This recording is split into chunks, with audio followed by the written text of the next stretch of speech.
लोकसभा में visitors gallery से कूदने वाले सागर और मनोरंजन डी को गिरफ्तार कर लिया गया है।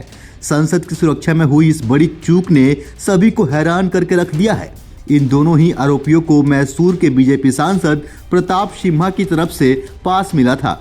जब किसी सांसद के जरिए किसी व्यक्ति को पास दिया जाता है तो उन्हें एक शपथ पत्र देना होता है कि वो उस व्यक्ति को व्यक्तिगत रूप से जानते हैं। संसद में घुसपैठ करने वाले आरोपियों से जो पास बरामद हुआ है उसमें बीजेपी सांसद प्रताप सिम्हा का नाम लिखा हुआ है। यही वजह है कि अब बीजेपी सांसद हर किसी के निशाने पर हैं। हालांकि अभी तक प्रताप सिम्हा की तरफ से इस घटना पर कोई बयान नहीं आया है।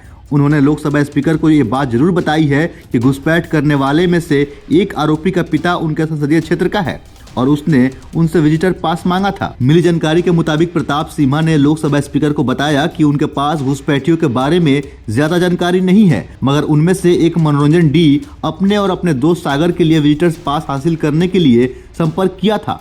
सिम्हा के पीए के साथ लगातार संपर्क में भी था।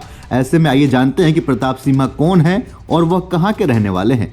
प्रताप सिम्हा की उम्र 47 साल है। मैसूर कोडगू सीट से लोकसभा सांसद हैं। वह मैसूर के एक लोकप्रिय बीजेपी नेता हैं और उन्होंने 2014 और 2019 में 2 बार पार्टी के टिकट पर चुनाव जीत हासिल की है। प्रताप सिम्हा पहले कनाडा प्रभा में पत्रकार के तौर पर काम करते थे, फिर उन्होंने राजनीति में उतरने का फैसला किया। वह कर्नाटक बीजेपी के युवा विंग के अध्यक्ष भी रह चुके हैं। उन्होंने 2014 में पहली बार लोकसभा का चुनाव लड़ा।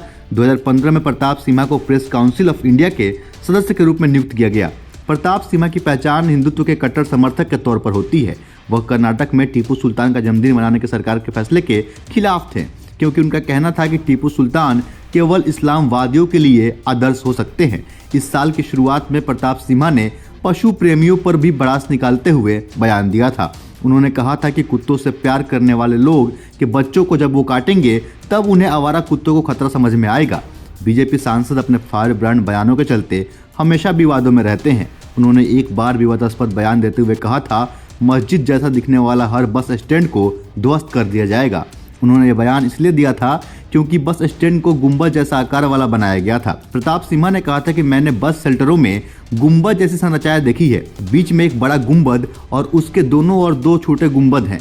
एक मस्जिद के अलावा और कुछ नहीं है। इंजीनियरों को इस प्रकार के शेल्टर को हटाना होगा, नहीं तो जेसीबी लाकर गिरा दूंगा। यही है प्रताप सिम्हा, जिनके पास पर वो 2 आरोपी संसद भवन के अंदर गए थे। बाकी इस पे आपकी क्या राय है? वहीं विपक्ष का यह भी कहना है कि अगर विपक्ष के किसी नेता का पास उनके पास होता तो अभी तक विपक्ष का आतंकवादी से कनेक्शन निकल गया होता। लेकिन वहीं बीजेपी संसद का पास होने के बावजूद अभी तक बीजेपी वाले मौन हैं।